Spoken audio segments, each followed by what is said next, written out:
I never thought I'd be the kind of person who'd pay their own parents a weekly allowance. But here I was, every Friday, sending $700 straight into their joint account.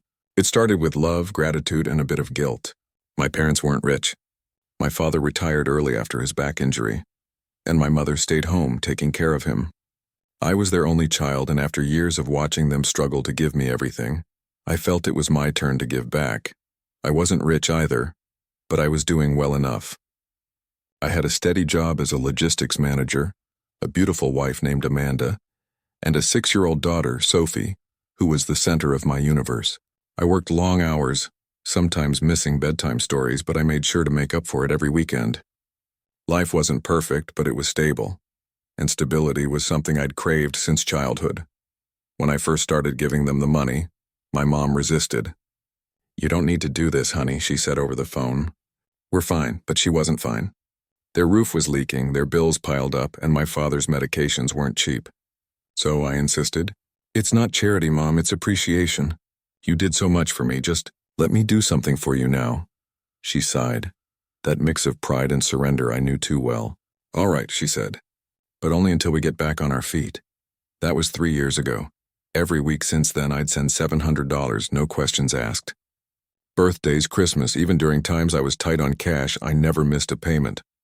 I thought of it as my way of saying thank you, for all the nights they stayed up worrying about me, for every meal they skipped so I could eat.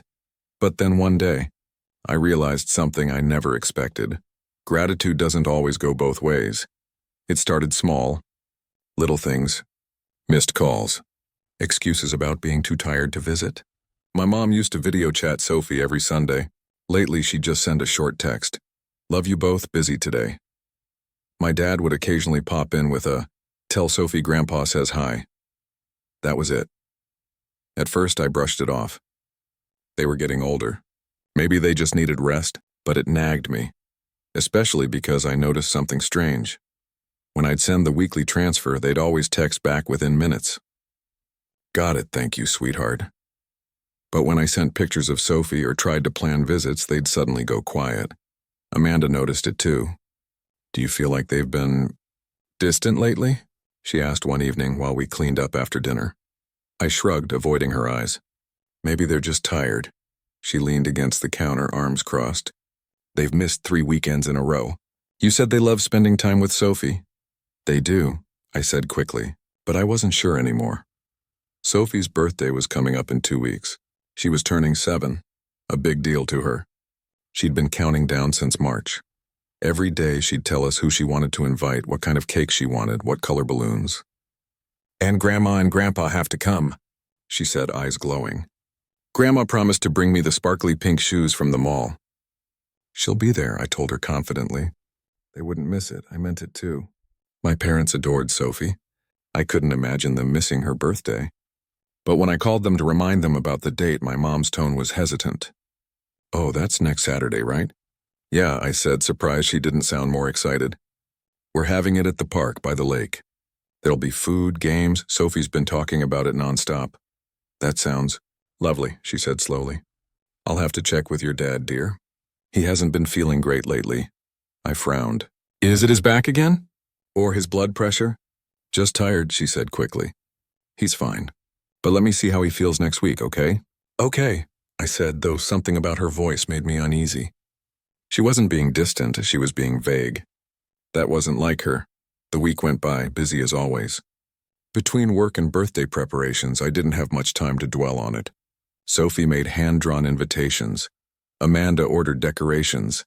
And I spent Friday night assembling a pink and white play tent in the living room. Saturday morning came, bright and breezy. We arrived at the park early to set up.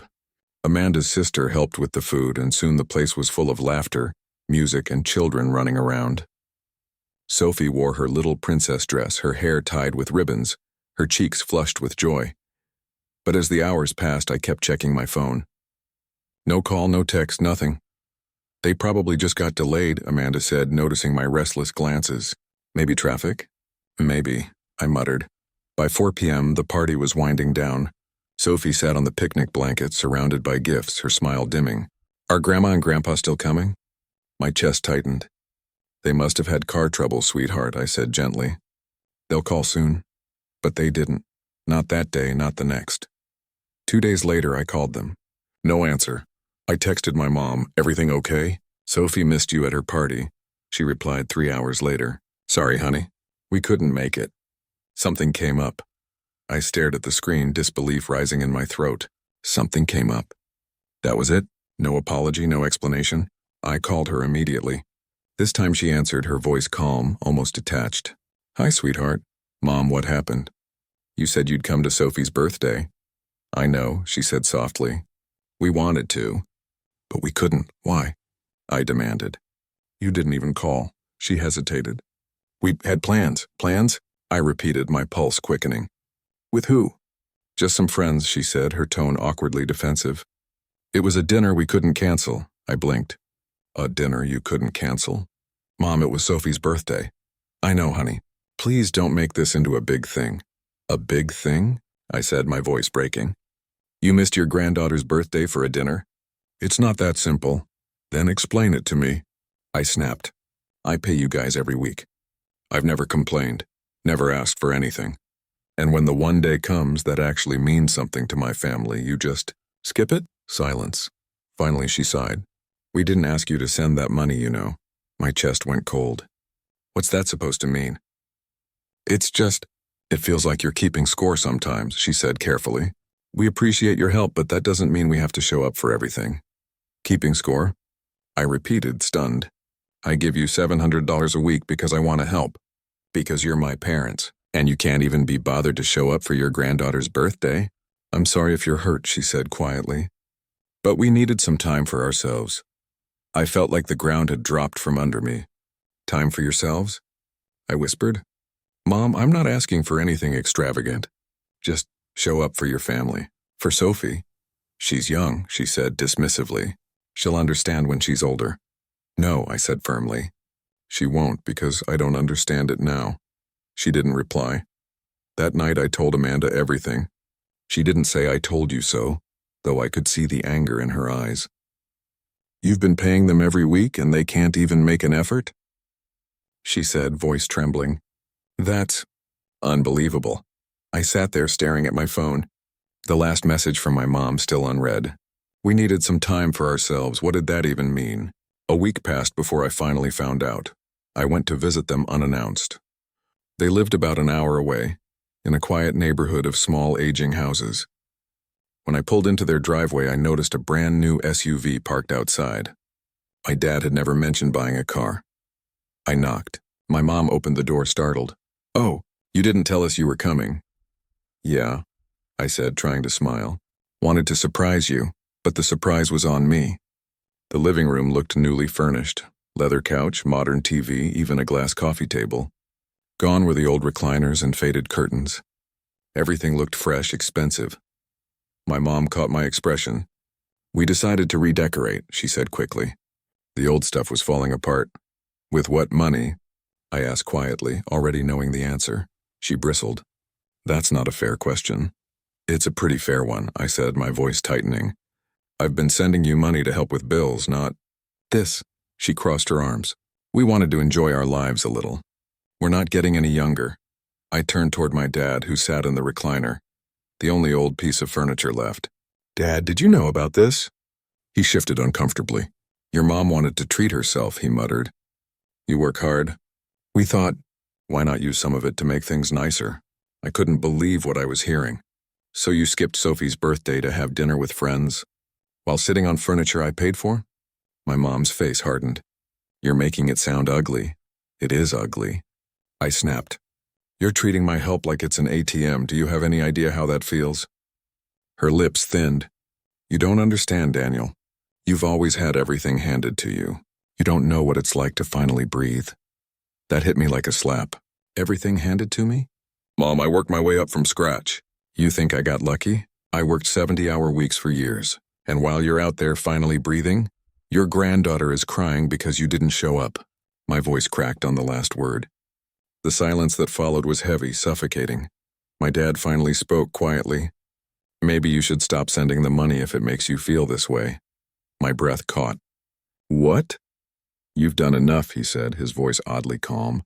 "We'll manage." I stared at them both, a mix of anger and heartbreak twisting in my gut. You mean that? Yes, my mom said, almost defiantly. We don't want you to think you're buying our time or attention. I swallowed hard, my throat burning. I never wanted to buy anything, I said softly. I just wanted you to care. Neither of them said a word. That was the day I stopped sending money. They didn't call that week. Or the next. Not even to ask why. And the silence, we were that quiet, empty silence, told me more than words ever could. For weeks I tried to move on. I focused on work, on Sophie, on anything but the emptiness I felt. But Sophie noticed. Kids always do. Daddy, she said one night, why didn't Grandma come to my birthday? I hesitated, trying to find the right words. She was busy, sweetheart, she frowned. Too busy for me? My heart broke. No, I whispered, pulling her close. Never too busy for you. But inside I knew the truth, and they had been too busy. And something about that realization hardened me. I'd spent years being the dutiful son, the provider, the peacemaker. And for what? To be taken for granted. To watch my daughter's heart get broken because her grandparents were too selfish to care. Amanda was right when she finally said it. Stop giving your energy to people who don't value it. Blood doesn't make you family, and effort does. That sentence stuck in my head for days. And then something happened that changed everything. A few months later, I got a call from a mutual family friend, Mrs. Bennett, who lived 2 houses down from my parents. Daniel, she said, her voice hesitant. I didn't know if I should tell you this, but I thought you should know. Your parents. They've been talking about moving. Moving, I asked, startled. To where? Florida, she said. They bought a condo down there. They told everyone they're planning to retire early. My grip tightened around the phone. Bought a condo? With what money? She hesitated. They said they had some savings, but, well, everyone knows you've been helping them. I just thought you should know. I hung up slowly, my heart pounding. A condo in Florida. New furniture. A new car. All while telling me they were struggling. All while skipping their granddaughter's birthday. That was the moment something inside me snapped. Not out of revenge, but out of resolve. If they wanted to live their own lives, fine. But not on my dime. And not while pretending to care. I realized it wasn't about the money anymore. It was about respect. And now it was time for me to get it, in my own way. I didn't confront them right away. I needed time, not to cool down, but to think clearly. Anger was easy. Understanding was harder. But the more I reflected, the more I saw things as they were. They hadn't just used me for money. They'd used my guilt. They'd turned my love into a transaction. And when I stopped paying, they stopped pretending. I told Amanda everything about the condo in Florida. She was sitting on the couch folding laundry. But when I said the words, her hands froze midair. You're kidding, she said quietly. I wish I was. She looked at me for a long moment and then said something I didn't expect. Then let them go. What? You've been holding on to an idea of them. Not who they are, but who you want them to be. You keep paying, calling, trying, because you hope one day they'll turn back into the parents you remember. But that's gone, Daniel. Let them go. I didn't respond right away. I didn't want to believe that. Letting them go felt like giving up. On my family, on everything they once meant to me. But Amanda was right. I wasn't getting parents back. I was just feeding people who had learned that I'd never stop giving. A few weeks later, I found out through the same neighbor, Mrs. Bennett, that they had officially sold their house. They didn't even tell me. She sent me a text with a photo of the moving truck in their driveway. It hurt. It burned, actually. I hadn't just lost parents. I'd lost the illusion that we were close, but as life does, it kept moving. Sophie started 2nd grade. Amanda got a promotion at work, and I tried to focus on building something stronger, something that didn't rely on people who saw love as currency. Months passed. I didn't call my parents, and they didn't call me. The silence had turned from painful to strangely peaceful. For the first time in years, I wasn't calculating transfers or feeling obligated. It was quiet, and that quiet gave me room to breathe. Then one day my dad called. It was a Wednesday afternoon, about 6 months after they'd moved. His name flashed on my phone, and for a moment I didn't recognize it. My hands went cold as I answered. Hey, I said cautiously. Daniel, he said. His voice sounded thinner, older somehow. How are you? I'm fine. How about you? Doing okay, he said. There was a pause, a long one. We're settled in now. Florida's different. Yeah, I heard. He cleared his throat. Listen, your mom wanted me to call. She's been thinking a lot lately about how things ended. I said nothing. She feels bad. He continued. We both do. Maybe we handled things poorly. Poorly? I repeated. You lied to me, Dad. You took my money and bought a condo. You skipped your granddaughter's birthday.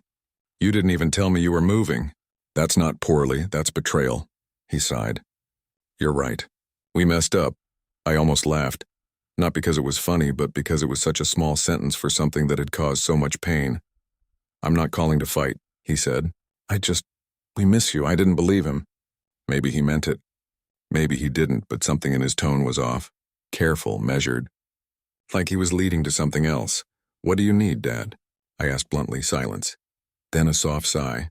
We might need some help financially. There it was. I laughed, a bitter, humorless sound. Help, you mean money?